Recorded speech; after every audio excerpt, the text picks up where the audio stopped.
would you demonstrate to me how to make a simple 72-hour starter kit? Can you do that? Sure. Okay. It's quick and easy. I brought a few examples, Okay. and I'll bring some over and I'll show you what we did to begin with, Okay.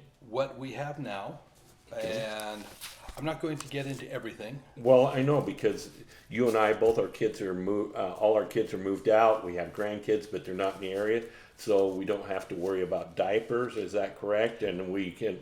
Everybody, these are just examples, and I actually have diapers in one of my first aid kits, okay, and not for using as diapers, but they work really well for bad blood, okay, because they are plasticized on the outside, so it doesn't leak through. There's a rule in first aid: if it's wet and not yours, don't touch it. And so, if it's wet and not mine, a diaper, a feminine hygiene product, can staunch the bleeding quickly okay. without That's a good idea. contaminating myself. All right. The most important person at an accident, most important person at a scene where there's a tragedy, and I'll consider whatever we need a 72-hour kit for a tragedy, is you.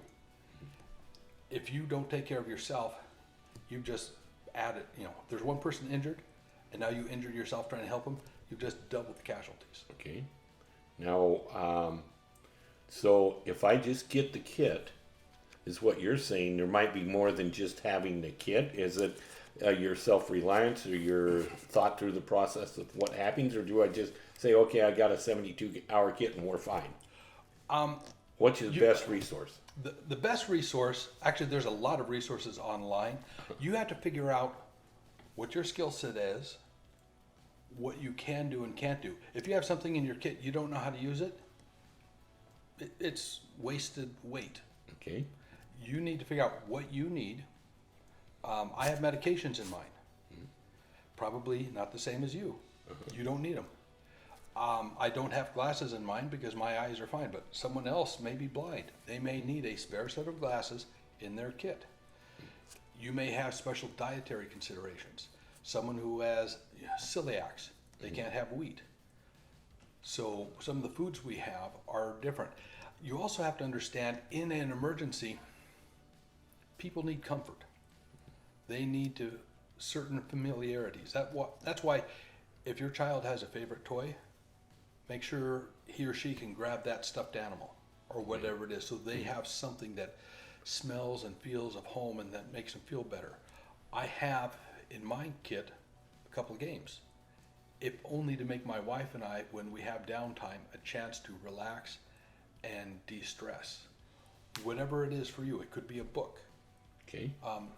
Scriptures are a good example. I have good books, and I think having a good book or two, and I don't mean electronically. Yes. As much as the Kindles are great, but there's something about having a book in my hand that feels good to me. And the battery life might not be as long as you need. True. I've yet to find an electronic device that goes 72 hours. Could be, but I Could don't. be, yes. But I do have small solar panels for. And you carry those in your 72-hour kit? Yeah, actually I do. Okay. Well, it's not my 72-hour kit because I don't really have a 72-hour kit. I plan for longer than 72 hours. 72 is kind of a minimum. And it also depends on the situation. Remember I said I had several kits? I have different things I grab for different reasons. I can't grab everything.